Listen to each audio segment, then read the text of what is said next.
నమస్తే అందరికీ, welcome to our channel. రేపు మాఘ బహుళ త్రయోదశి అంటే మహాశివరాత్రి. శివుడికి ఎంతో ఇష్టమైన రోజు. శివరాత్రి రోజుననే ఆ మహాశివుడు లింగరూపం దాల్చిన రోజుగా చెప్పుకుంటాం. ఎన్నో యుగాలకు పూర్వం విష్ణువు బ్రహ్మకు మధ్య ఎవరు గొప్ప అనే ప్రశ్న తలెత్తింది. అలా వాళ్ళిద్దరి మధ్య పెద్ద యుద్ధమే జరిగింది.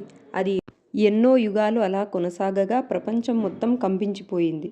దేవతలు, రాక్షసులు, యక్షులు, కిన్నెరులు, మునులు ఇలా మొదలైన వారు ఎంతోమంది సృష్టి వినాశనం అవుతుందని పరమశివుణ్ణి కాపాడాలని వేడుకున్నారు. శివుడు బ్రహ్మ విష్ణువు మధ్య ఒక అగ్నిస్తంభంలా ఉద్భవించారు. అప్పుడు శివుడు వారిని ఎవరైతే ఈ లింగం ఆది అంతం మొదలు కనుక్కుంటారో వారే గొప్ప అని చెప్పారు. విష్ణువు భూమి గుండా ప్రయాణం మొదలుపెట్టి ఎన్నో ఏళ్లు శ్రమించినా దాని అంతం కనిపెట్టలేకపోయారు. బ్రహ్మ ఆకాశం గుండా లింగం మొదలు కనిపెడదామని వెళ్ళాడు. దారి మధ్యన మొగలి పువ్వు కనిపించింది. ఆ మొగలి పువ్వుతో నీ ప్రయాణంలో శివుడు ఉంటాడు, ఆయన అడిగితే నేను ఈ లింగం మొదలు కనిపెట్టానని చెప్పు అన్నాడు. అలానే శివుడికి చెప్పింది.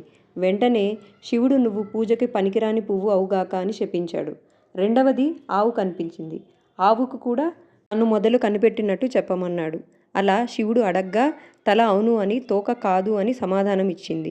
శివుడు ఆవుతో అప్పుడు ఇలా అన్నారు. ఎవరైతే నీ తలభాగం పూజిస్తారో వారికి లక్ష్మీ కటాక్షం కలగదు, తోకభాగం పూజించిన వారికి మాత్రమే లక్ష్మీ కటాక్షం కలుగుతుందని వరం ఇచ్చాడు. ఈ రెండిటితో అబద్ధం చెప్పించిన బ్రహ్మకు పూజార్హత ఉండదు అని శపించారు. అంతం కనుక్కోలేకపోయిన విష్ణువునే విజేతగా ప్రకటించారు. ఇదే మొదటి కథ.